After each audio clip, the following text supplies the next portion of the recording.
Good morning. Kyrgyz Republic के नेतृत्व में इस गरिमामयी सभा को संबोधित करना मेरे लिए एक गौरव का विषय है। सबसे पहले मैं अपने मेजबान मित्र का उनके आत्मीय स्वागत और गर्मजोशी से भरे आतिथ्य के लिए हार्दिक आभार व्यक्त करता हूं। साथ ही मैं चुनौतीपूर्ण वैश्विक एवं क्षेत्रीय सुरक्षा परिदृश्य में एससीओ के प्रभावी नेतृत्व के लिए उन्हें बधाई देता हूं। एससीओ एक ऐसा क्षेत्र है जहां दुनिया की प्राचीनतम सभ्यताएं बसती हैं। यह क्षेत्र पुराने व्यापारिक मार्गों की उद्यमिता की भावना और हमारे लोगों के साहस व पराक्रम से आलोकित है। यहां एक ऐसा साझा सांस्कृतिक परिवेश है जहां सभ्यताएं आपस में मिलती हैं, समुदाय परस्पर जुड़ते हैं और व्यापार सांस्कृतिक आदान प्रदान के साथ गहराई से गुंथा हुआ है। एक्सेलेंसीज, आज के दौर में एससीओ की भूमिका और भी महत्वपूर्ण हो जाती है जब वैश्विक दृष्टिकोण खंडित दिखाई देने लगा है और देश दिन ब दिन अंतर्मुखी होते जा रहे हैं। वर्तमान समय में दुनिया एक ऐसे मोड़ पर खड़ी है जहां बढ़ता यूनिलैटरलिज्म और कॉन्फ्लिक्ट एक कठोर सच्चाई बनकर सामने आए हैं। सहमत की बुनियाद कमजोर पड़ती दिख रही है और मतभेदों का स्वर पहले से अधिक मुखर हो गया है। एक्सेलेंसी, हम आज ऐसे समय में एकत्र हुए हैं जब दुनिया अभूतपूर्व संकटों का सामना कर रही है। पिछले कुछ वर्षों में लगातार हुए संघर्षों ने जान माल का भारी नुकसान भी किया है और यह सिलसिला चिंताजनक रूप से जारी है।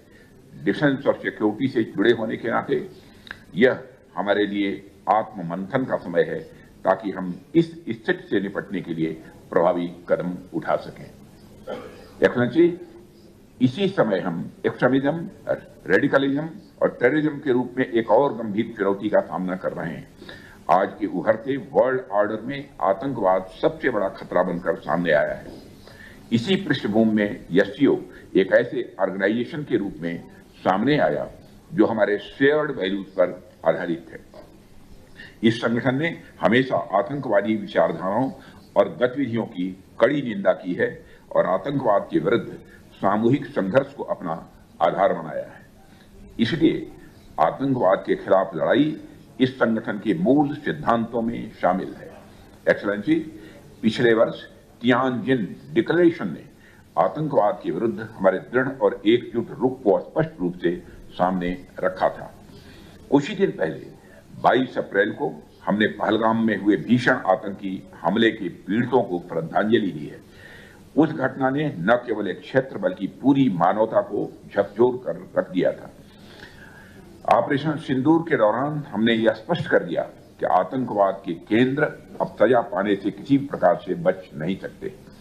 आतंकवाद और उसके समर्थकों के प्रति यह हमारे जीरो टॉलरेंस के दृष्टिकोण का प्रमाण था, जिसे प्रतिष्ठित मंच ने भी स्वीकार किया है।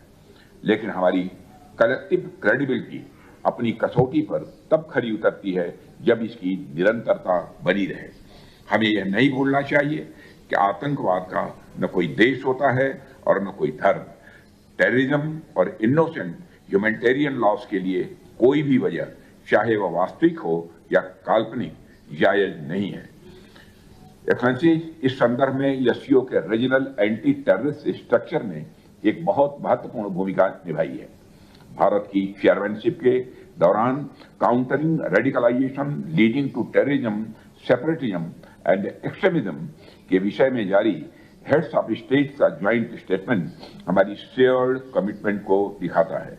इन तीनों इवेल्स से निपटने के लिए एक यूनिफाइड फ्रंट की जरूरत है जो सेफ हेवंस को खत्म करे और किसी भी पॉलिटिकल एक्सेप्शंस को अस्वीकार करे।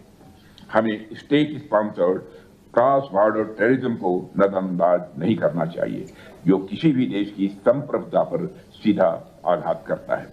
इस विषय में दोहरे मानदंडों के लिए कोई स्थान नहीं है और एससीओ को उन लोगों के खिलाफ उचित कदम उठाने से पीछे नहीं हटना चाहिए जो आतंकवाद को समर्थन, आश्रय या संरक्षण देते हैं। एक्सेलेंसी, आजकल एक न्यू वर्ल्ड ऑर्डर की चर्चा अक्सर सुनने को मिलती है, लेकिन प्रश्न यह है, क्या हमें एक न्यू वर्ल्ड ऑर्डर चाहिए या एक ऐसी दुनिया चाहिए जो ज्यादा ऑर्डरली हो? हमें ऐसी व्यवस्था की आवश्यकता है जहां हर व्यक्ति को सम्मान और गरिमा मिले, जहां मतभेद विवाद का रूप न लें और विवाद विनाश का कारण न बने। आज की असली चुनौती किसी व्यवस्था की अनुपस्थिति नहीं, बल्कि स्थापित नियमों और सिद्धांतों पर प्रश्न चिन्ह लगाने की प्रवृत्ति है। हमें एक ऐसे वैश्विक सहमति की ओर बढ़ना होगा जहां सह अस्तित्व, सहयोग और करुणा को हर हालत में संघर्ष, प्रतिस्पर्धा और अव्यवस्था पर प्राथमिकता दी जाए।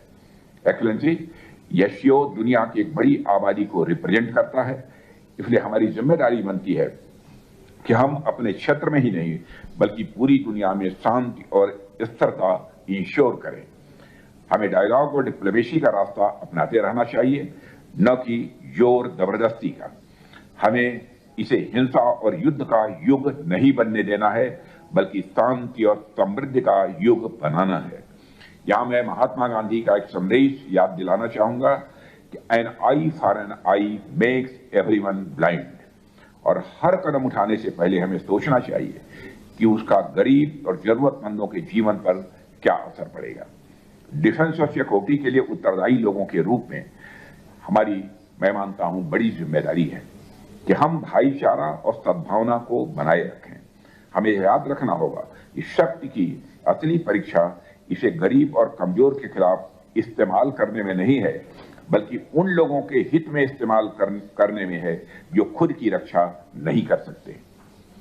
एक्सेलेंसी, एससीओ उभरते हुए वैश्विक व्यवस्था को बनाए रखने में एक सकारात्मक भूमिका निभा पाएगा या नहीं, यह इस बात पर निर्भर करेगा कि एससीओ आपसी मतभेदों को सुलझा सकता है या नहीं, एवं अपने विजन को वास्तविकता में बदल सकता है या नहीं।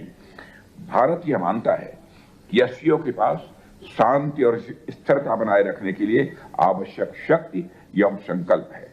वसुधैव कुटुंबकम, the whole world is a family, नस्ल और धर्म के सभी मतभेदों से परे इसी दर्शन को सामने लाता है। एक्सेलेंसी, अंत में मैं यह दोहराना चाहता हूं कि भारत एससीओ के मैंडेट के क्रियान्वयन में सकारात्मक भूमिका निभाने के लिए पूरी तरह से कमिटेड है। इक्वालिटी, म्यूचुअल रेस्पेक्ट और डीपर अंडरस्टैंडिंग के आधार पर एससीओ सदस्यों के बीच अधिक सहयोग और आपसी विश्वास इस संस्था को उम्मीदों का प्रकाश स्तंभ और शांति के लिए आदर्श बना सकते हैं। मुझे पूरा विश्वास है कि आज की हमारी चर्चा शेयर्ड सिक्योरिटी चैलेंजेस की समझ को और गहरा करेगी और डिफेंस तथा सिक्योरिटी एरिना में भविष्य में आपसी सहयोग के नए क्षेत्रों को खोजेगी। एक्सेलेंसी, हमारे क्षेत्र के शांतिपूर्ण भविष्य के लिए एससीओ को अंतर्राष्ट्रीय मानकों का एक संरक्षक बनकर काम करना होगा। आतंकवाद, अलगाववाद और उग्रवाद से निपटकर हम अपने क्षेत्रीय सुधार को अपनी खुशहाली का आधार बना सकते हैं। हमारी सफलता इसी में है कि हम स्पष्टता और एकजुटता उद्देश्य के साथ आपसी सहयोग करें। इसी विश्वास के साथ मैं एक बार फिर अपने मेजबान का और आप सभी का आभार प्रकट करते हुए अपनी बात समाप्त करता हूं। आइए हम सब साथ मिलकर इन लक्ष्यों को प्राप्त करने के लिए अपने सर्वोत्तम प्रयास करेंगे। आप सबको बहुत बहुत धन्यवाद।